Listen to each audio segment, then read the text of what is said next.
Om Namo Bhagavate Ramakrishnaya. Salutations to Bhagavan Ramakrishna.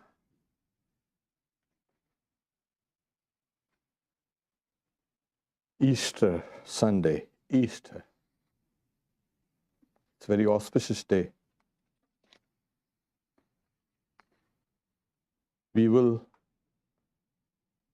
begin our service with a prayer, and then we quietly meditate for a while. Join me, please. Chant the name of the Lord.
O Lord and soul of the universe, mine is no prayer for wealth or retinue, the playthings of lust or the toys of fame. As many times as I may be reborn, grant me, O Lord, a steadfast love for Thee. A drowning man in this world's fearful ocean is Thy servant, O sweet one. In Thy mercy, consider his dust beneath Thy feet. Ah, how I long for the day when an instant separation from Thee.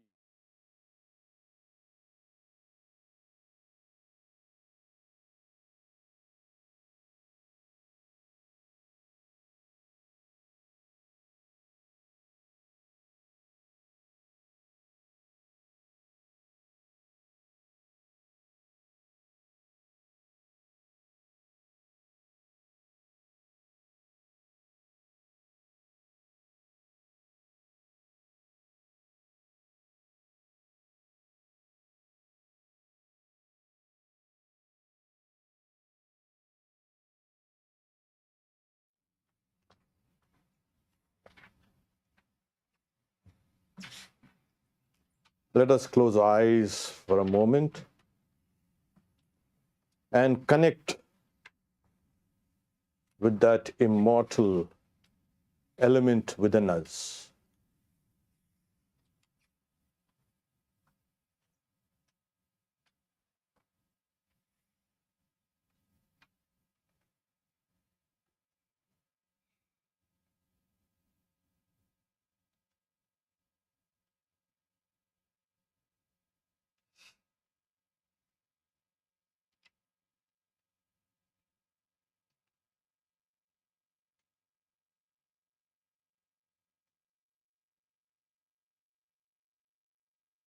Om, peace, peace, peace.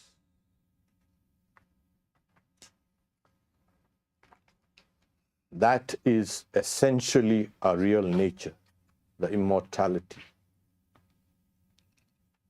We will discuss today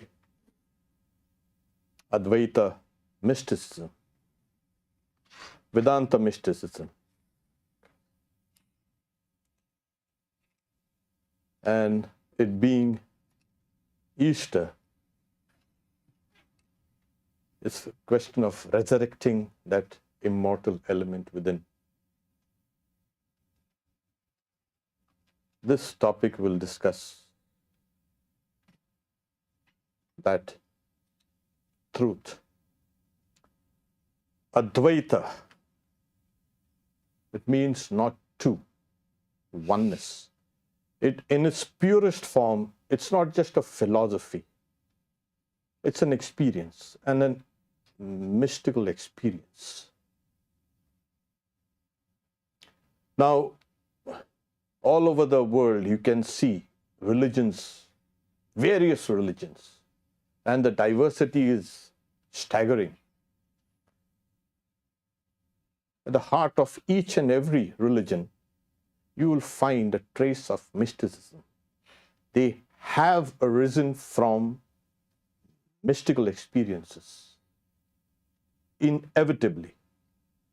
Something that takes some special persons away from the senses to intuit a reality beyond this phenomenon. And this has become the bedrock of it. That's the reason why all the religions, they become imperishable in its essential forms, of course. And then after that experience, then we had mythology and the doctrines and the dogma that followed.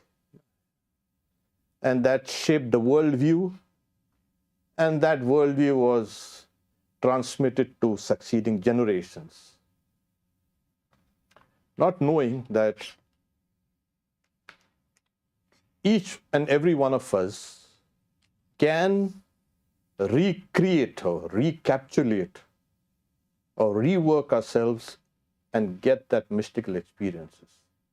We are busy with the dry bones of doctrines and dogmas and mythology.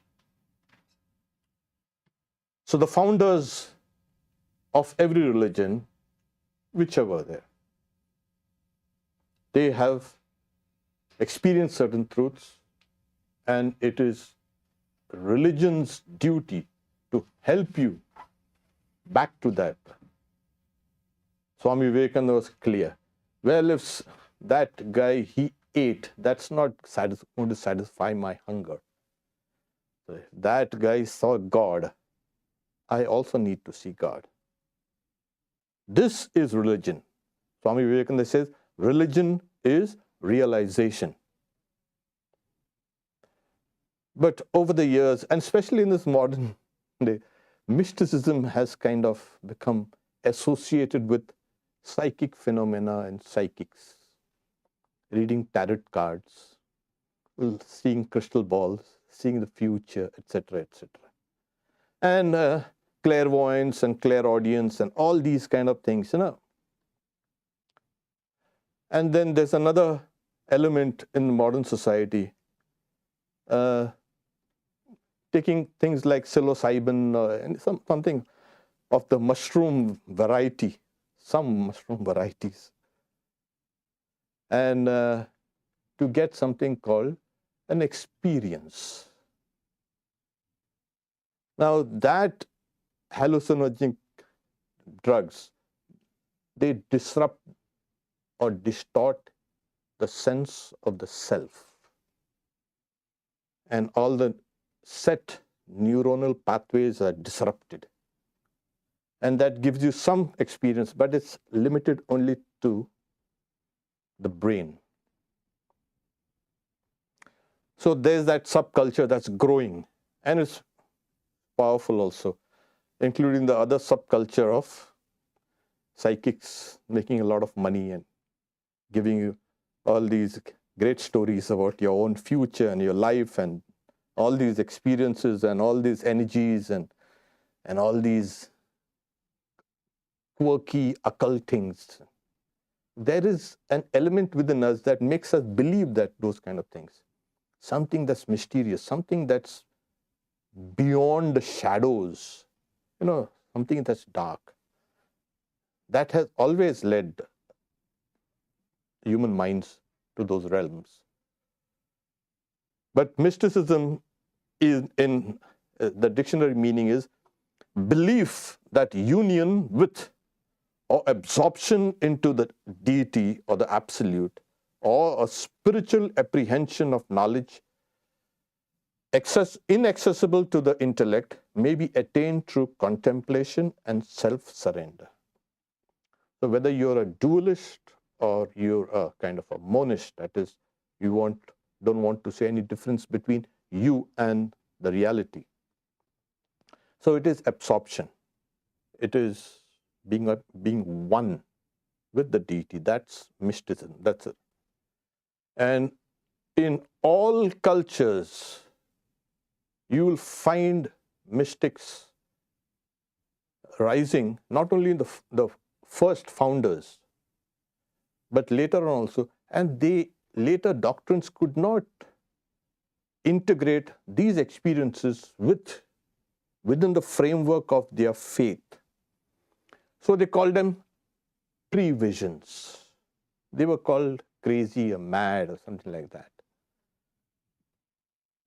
Later on, they found these are special people that they can intuit some higher realities.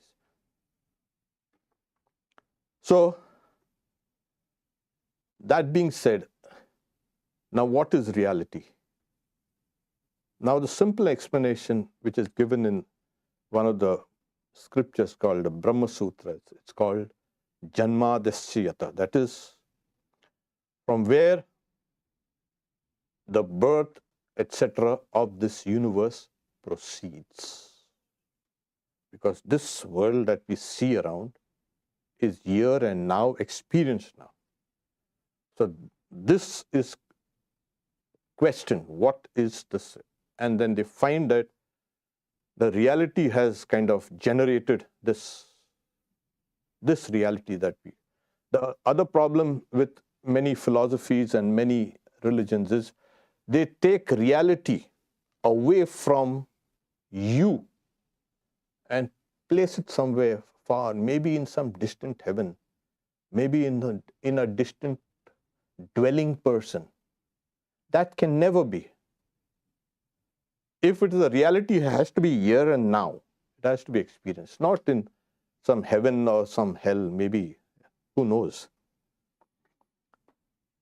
So Swami Vivekananda also says that Vedanta preaches a known God. So, yeah, this is what is known.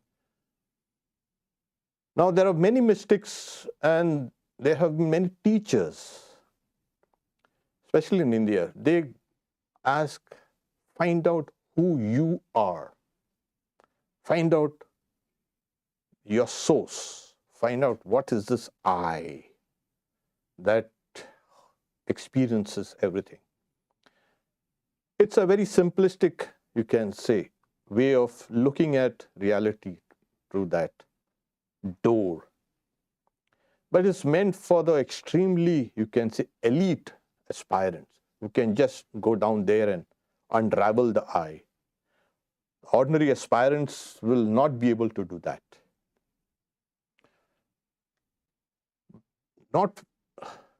I won't go into the length and breadth of this I, but in searching the I, they make a fundamental mistake that this world is linked to this I. And as Shankaracharya says in his great doctrine of superimposition, which is the introduction to what I mentioned as Brahma Sutra, Asmat Yushmat Pratyaya Gochara, that is, I and you are always linked. I and the universe is always linked. So when you try to unravel this I, there are three broad divisions. I'll just briefly go through it because we'll need to go to the heart of this talk. So we get this, the universe is linked to it. So when you search this I, there are, like I said, three broad divisions. The first is, I'll use those technical terms and I'll translate, is Srishti Drishti Vad. That is, Srishti is, it's not creation rather, it's a projection. In Indian philosophical, you can say, literature, you will never get the word creation. It's translated as creation because it's easily understood. It's a projection. Srishti is projection. So, Srishti, projection. Drishti va, that is, drishti is to see, drishya, to see. I see creation after it has been created. Okay, there's an existent creation or projection, and I perceive it. So it is called you can say, everything is an existent reality here, and I perceive it. The other view is drishti srishtivad. That is, I see and then I create. Yes, so and technically it means like it's a fabrication of one's own intellect. Before perception, the world is non-existent. So what do we see? We superimpose our own ideas on this world. So you are generating your own reality. And in a way, we have our own realities. This world is a neutral thing, and we superimpose our ideas on this world. And that's a secondary creation generally from the psychological standpoint. So remember, there is a srishti drishtiva, that is projection and then perception. You don't project it. There's someone else who has projected it. And then drishti srishti, that is, I create my own reality. Now, both these are linked to the sense of I. And then there's a third one, ajatavad, that is, neither the I exist nor the you exist. It is a doctrine of non-origination. Jata is to be born, to originate. Ajata is non-origination. So what happens is, from the highest standpoint, there is no creation at all. And there is no I also. So what? There's only the reality.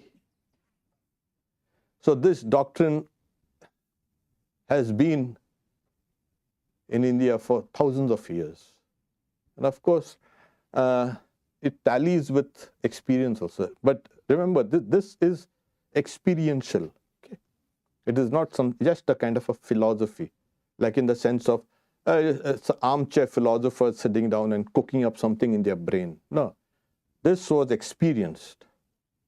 So what I'm trying to lay before you is that the I is always linked to you, the world outside, and depends on how you are oriented. That is, either you see the world, the created world, or you create your own world, or there's no world at all, and I also. So the I is the door to experience. Yes, it's true. But the Upanishads take a little more, you can say, tolerant view. And because it is supposed to lead you to the highest. So we will see what happens.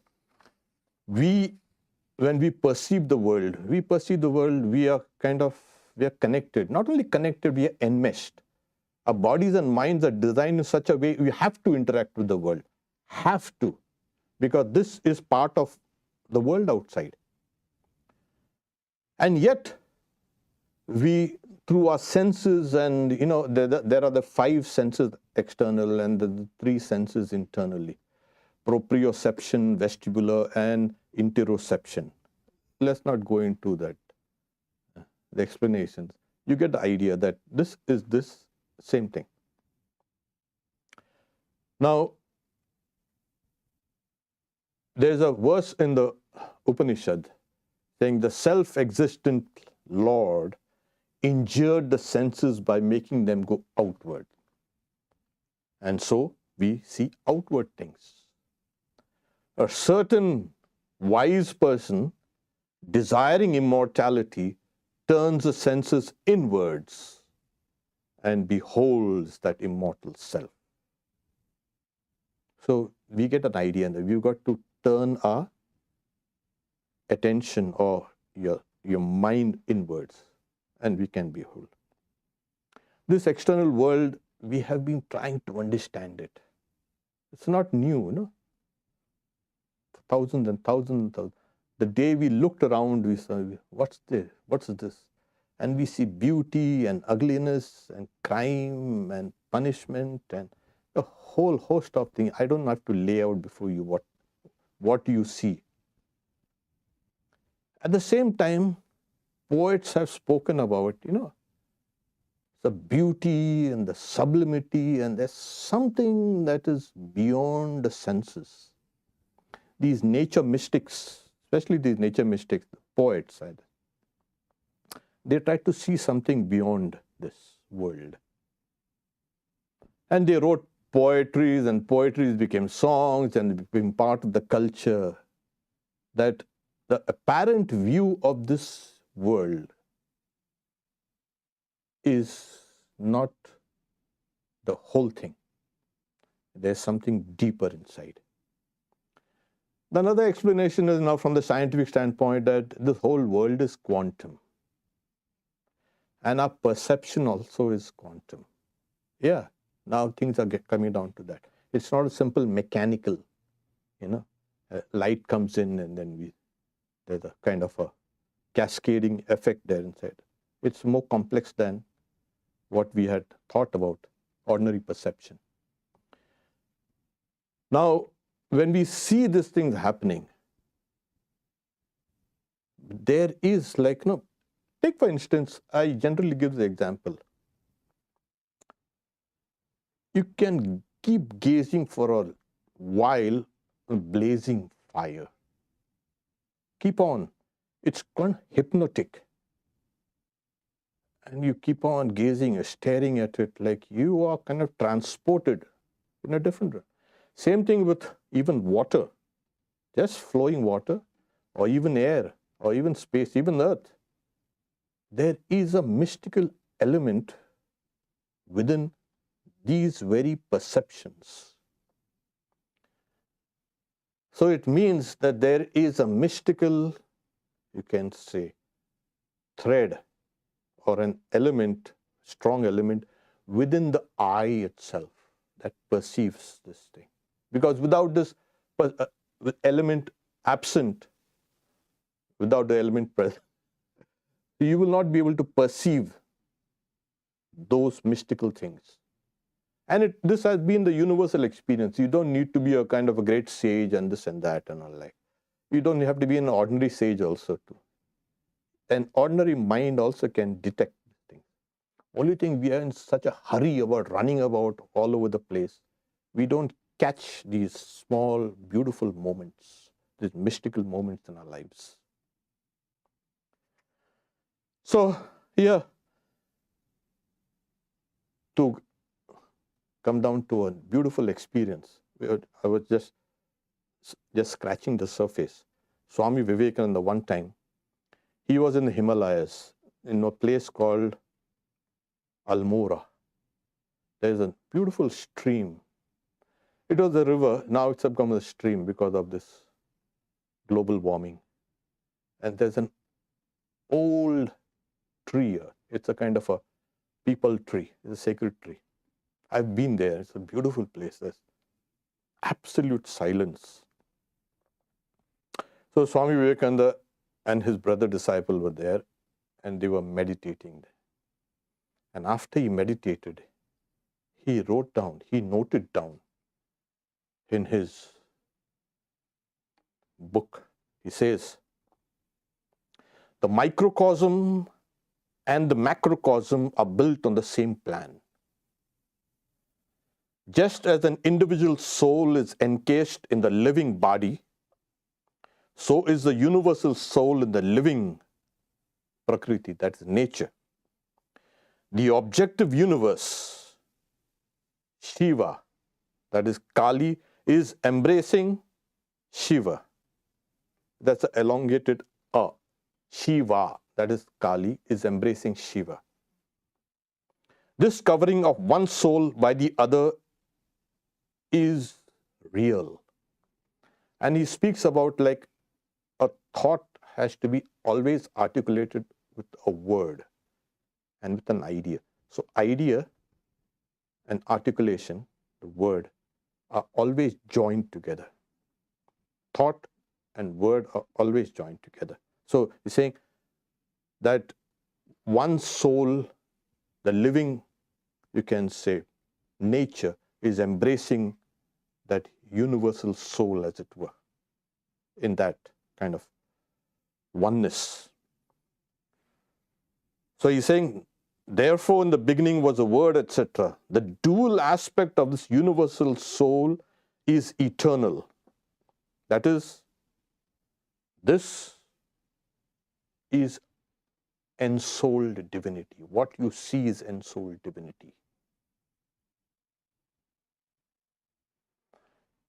So what we perceive or feel is a combination of the eternally formed and the eternally formless. Here we have.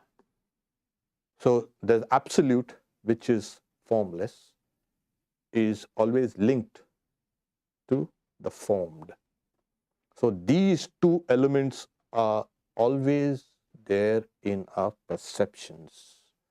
Only thing, we have not been able to purify our perceptions. Because as the scriptures say, there is something called attraction and revulsion or repulsion. Our senses and our mind work on these likes and dislikes. Sometimes we are neutral, but then we are pulled on either the side. Once the senses of the mind are purified, what happens is you will understand this. So Kali, that is Kali, is embracing Shiva.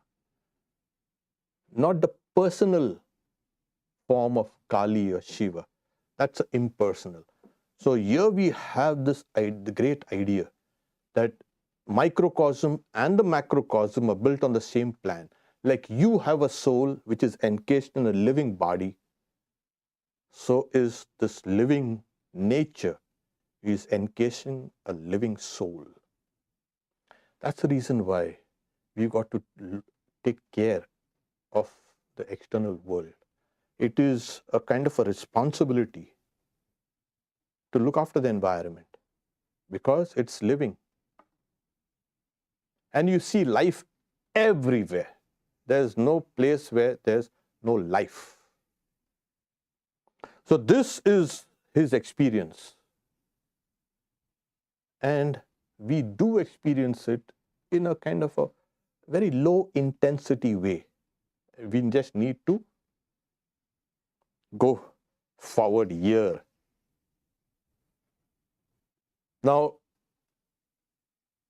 the story goes in the Upanishads, the beautiful story. A story in the sense they speak about it like there is a young student. He goes to his teacher, who happens to be his father. Okay. The name of the student is Bhrigu, and his teacher and father is Varuna.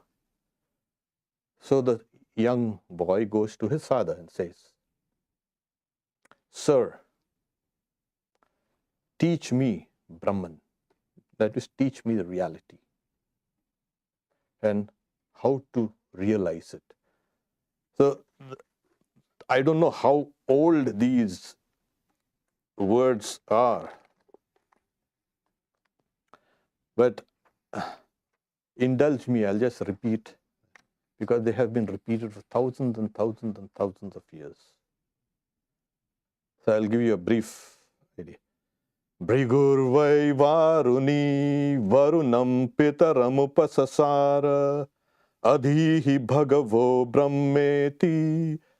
So teach me Brahman. Then the father says, Tasmad etat provacha annam pranam chakshu shrotram manovachamiti tagn hovacha. So here he says, these are the various gates to the realization of Brahman.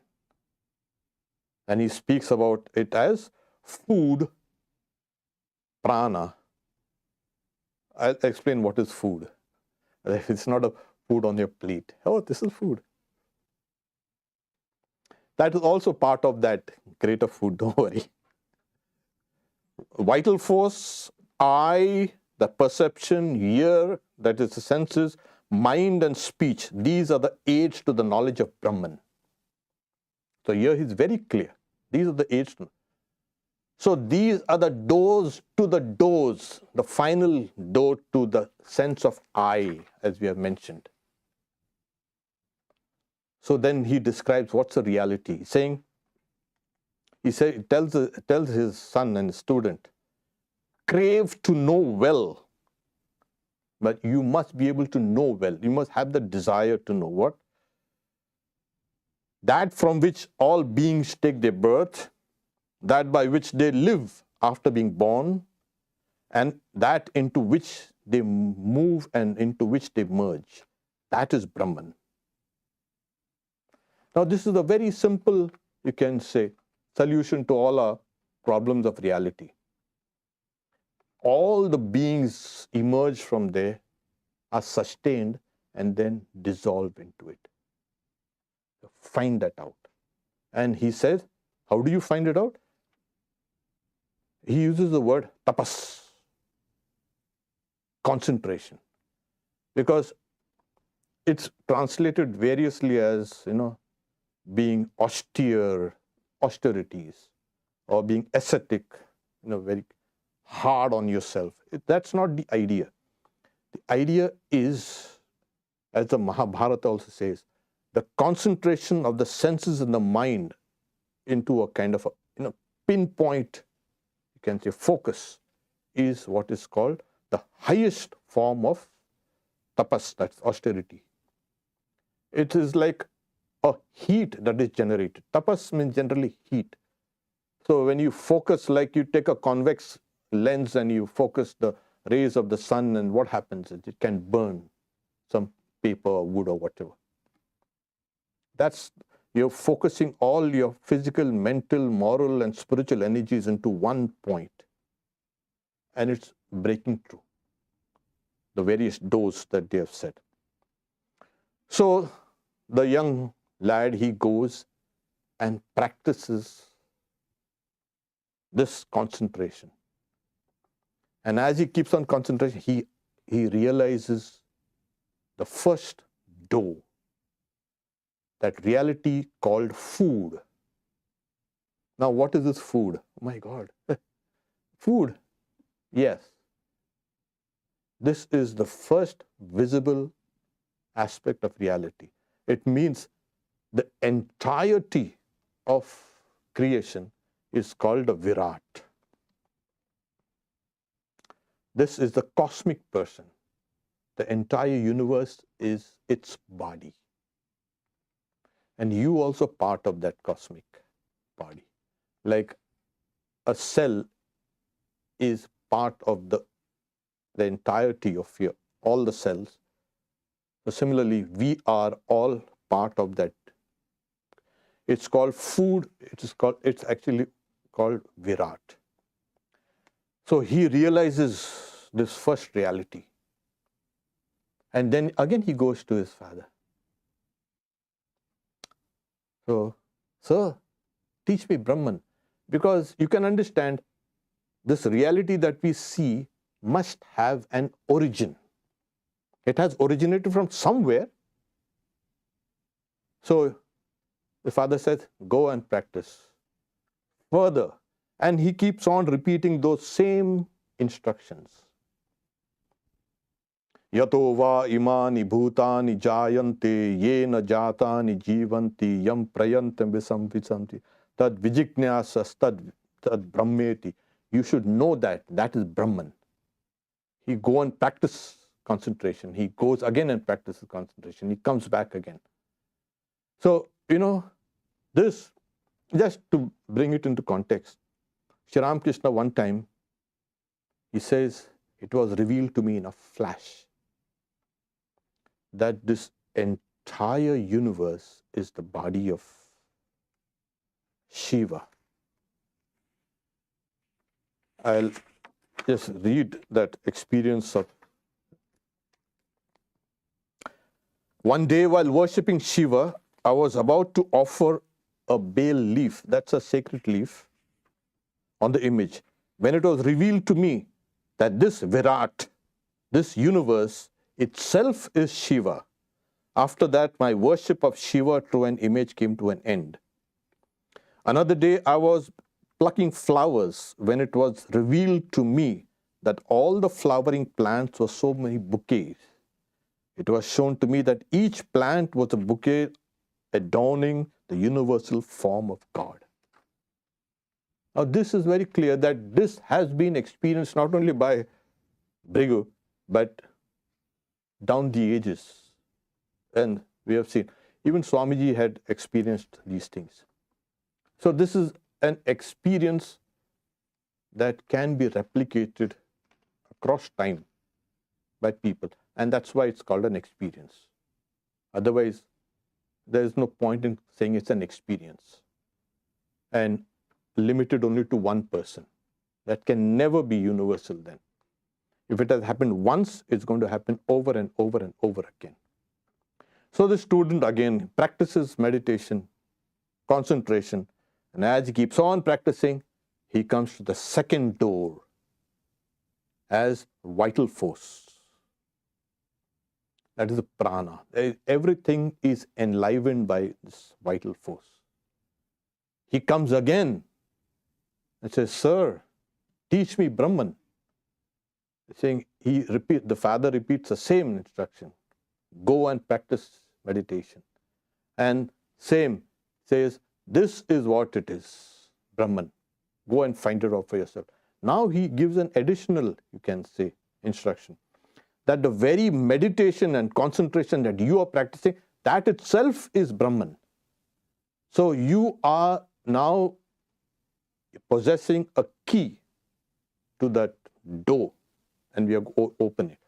So the second level is, he sees the vital force, prana, as Brahman. Comes back again, "Sir, teach me Brahman." And he said, "Go and practice meditation."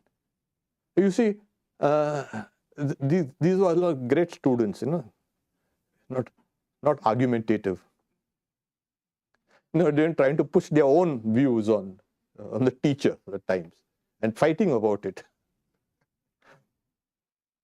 Then he understood mind as Brahman, third level. And then he says, he comes, is this? No.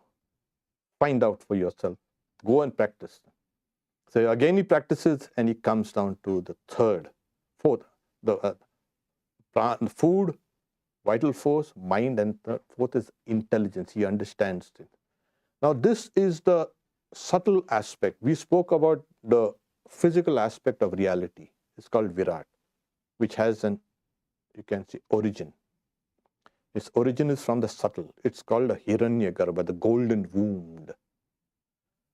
So vital force, mind, and intelligence, they form that part of the reality. That's a subtle reality. Because the external world is not just in one dimension, has got many dimensions. That's the reason why he's going to each dimension, one after another. And then he comes, oh my God. Because you see intelligence everywhere. He realized this, and then he goes again to his father. "Sir, teach me Brahman. Go and meditate again." So this is a nice guy. He keeps on telling him, go and meditate. And then he says that he understands bliss as Brahman. He experiences. Now what is bliss? That is the reality. People say, oh, what is Brahman? What is Advaita? What is this? What is that? Vedanta and all that. The other name for Advaita and all this is just bliss. This body will not be able to hold even a fraction of that. It's a tremendous, it's mind-blowing and everything blowing. The bliss that you experience, because if it's a reality, is it a dry reality? Something dry. This wall is dry. Oh my God. is this a reality? I wouldn't like that. I spent all my life to get something dry. No, it's bliss. And then he finds out that the father also teaches him that it is from this bliss that this entire universe has emerged. This is the reality. And where exactly is this? Actually, there it's in your own heart. That is the source of your I and the source of the universe. Really? Yeah. You need to practice concentration then. Lord Sri Ramakrishna, he speaks about his experience. I used to worship the deity in the Kali temple. It was suddenly revealed to me that everything is pure consciousness. The utensils of worship, the altar, the door frame, all pure consciousness. Men, animals, and other living beings, all pure consciousness. Then, like a madman, I began to shower flowers in all directions. Whatever I saw, I worshipped. This is that experience. So here he has authenticated these teachings. So he knew that Brahman, that reality, saying, for from bliss indeed all these beings originate. Having been born, they are sustained by bliss. They move towards and merge in bliss. This is the reality. And this is the reality of your own lives. We all have emerged from bliss, from that reality. We are sustained by that bliss. And we go and merge in that bliss. Saying, where will I go? There's only one way for you to go. That's the way you came out. You've come out and you're going to go back. But there are lost souls. No soul is lost. If you're a soul, you cannot be lost. You may have lost your mind, but you don't lose your soul. Then what about these people, all these people? They are going to go back, don't worry. So nothing is lost or nothing is found also. But you find out that deep within, even beyond the I and beyond the universe, is this reality that's shining forth. And that can be accessed through concentration. Go step by step by step by step. So these are the various doors that the teacher, the guru, taught him. And that is how we need to go back. So this is the visible reality. Don't wait for something to come out from the skies or drop from the skies. All this salvation, there's no salvation. And what salvation are you talking about? You are, by the very nature, the real nature, free. So remember always that like your body is living, encasing in a soul. So similarly, this entire universe is encasing, it's a living body encasing the universal soul. And the microcosm and the macrocosm are one. If you can get this, you can get it. Then you will see in one drop of water the entire ocean. How big the Pacific is, and the Atlantic and the Indian Ocean and all these various oceans and seas. You put all them together, you'll see them all in one drop of water. You will see the entire universe, the whole reality within you. You're like that drop of water. We'll stop here because we'll come down to the bliss and it's okay, enough. Om, peace, peace, peace. Because you might have questions. So. Yeah. Thank you, Swami, for the talk.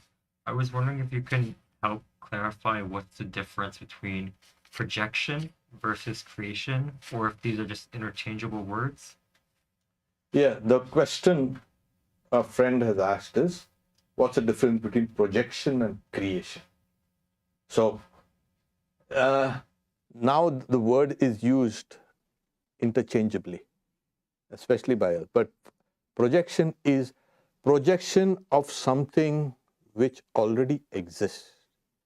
The entire universe, and that it comes under philosophy. This entire universe contracts, goes into a seed form, and from there it is projected. Okay, in the old days, you used to have these films, these 36 films, and then we used to put a light behind it and a projector, and we used to project on a screen, So that small thing appears. So creation means something new. You are doing something new. Projection means this thing was in seed form and is projected. Now, to go even deeper, what is projected? And another Upanishad says, God himself projects itself. And the illustration given like a spider, it weaves its web from within itself. It does not take help from anything else. So similarly, the entire universe is projected like this, not created. So we don't have we use the word creator, God, but then it is actually projection. Srishti. Srish means to project, to throw, to expand. That is creation. I create this and it takes some material here and there, but the projection is okay. You talked about taking the senses and instead of having them being outward focused, inward focused. So when we're concentrating, is it useful to focus in such a way that we're seeing, smelling, hearing, or is that too limiting? Yes, the question was, the senses are, going outside, and then they have to be turned inwards. Okay. So what happens? Do we still hear and smell and taste? When you're concentrating, all your senses stop. In deepest concentration, everything stops. The first thing you can experience is you'll hear sounds as if coming from a great distance, even if they are near you, coming from a great distance. And then everything. Swami Turiyananda, who lived for many years in San Francisco, used to say, when you start meditating, right on the doors of your mind, no entry. That is, the world will not come in. Now you are grappling with your own internal world. The senses that bring you these stimulus energy, just this coming out. Not the object itself, but something comes out and you create it. There you grapple with your own internal world. And it's a vast world. You won't miss your aroma. You won't miss your perfume. You won't miss seeing all the nice things in life. No. That world is very rich inside. You enter into, and it just opens up. Huge. So when you're concentrating, it's like all the doors and windows and everything are closed, and you get inside. And after you emerge out of this concentration, then your senses have become very refined. I was speaking about just to catch those mystical elements within the elements, like a fire or water or even earth.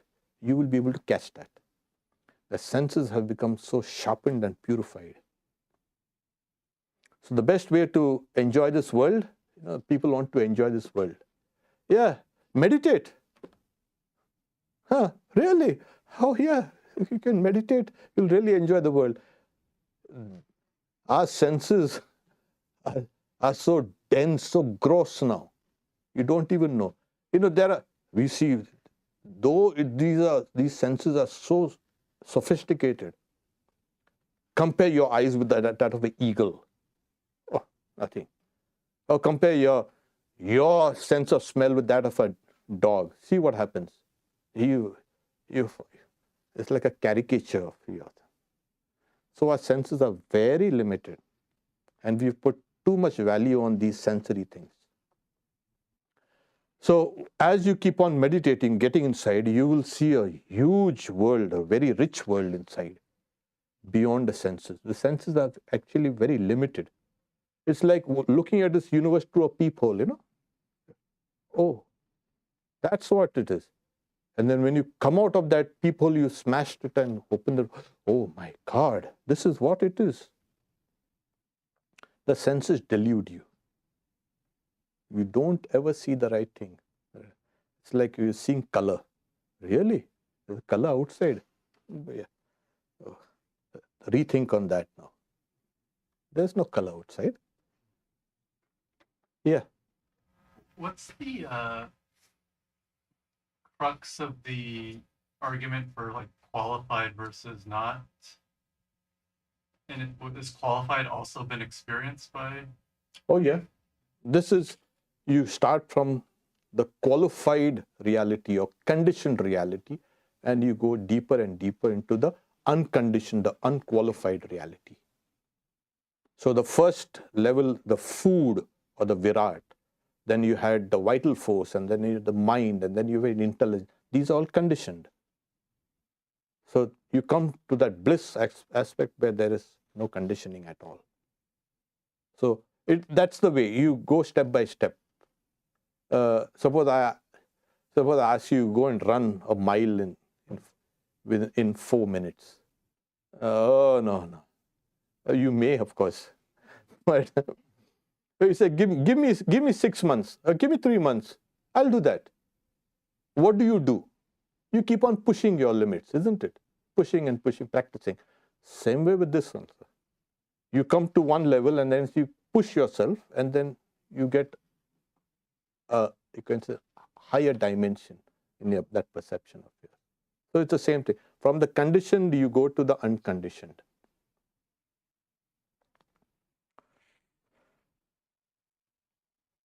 Is that what we do when we are meditating, like an involution to the seed that we can? Oh yes. She's an old friend of mine, Connie. So that's what you get back inside. Spiritually, of course. Otherwise, you're meditating, you become a baby again. And then you come out again. No. Spiritually, yes, you go back. It's an involution. It's an evolution and an involution. So these are the words of Swami Vivekananda. Thank you very much. So, thank you all. And again, happy Easter. We have some cookies, Easter cookies. You can. And I'll be there for further questions. Om Shanti Shanti Shanti Harihi Om Tat Sat Shri Ram Krishna Arpanamastu.